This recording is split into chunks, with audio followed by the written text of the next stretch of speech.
سب سے پہلے تو یہ پتہ لگانا ضروری ہے کہ خارش کی وجہ کیا ہے، پھر اس کے مطابق علاج کیا جاتا ہے۔ اگر تو یہ حمل میں ہونے والی عام خارش ہے تو اس کے لیے آپ متاثرہ جگہ پر سودنگ لوشن جیسے کیلامین لوشن وغیرہ کا استعمال کر سکتی ہیں۔ کوشش کریں بغیر خوشبو والے صابن کا استعمال کریں تاکہ وہ آپ کی جلد کو اریٹیٹ نہ کریں، جیسے کہ بیبی سوپ حساس جلد کے لیے بہترین ہے۔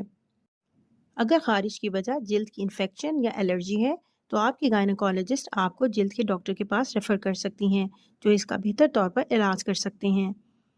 اگر یرکان یا obstetric کولیسٹیسس ہے تو جگر اور گردوں کے ٹیسٹ کروا کر ان کی بروقت تشخیص ضروری ہے، کیونکہ یہ ماں اور بچے دونوں کے لیے مشکل کا سبب بن سکتے ہیں۔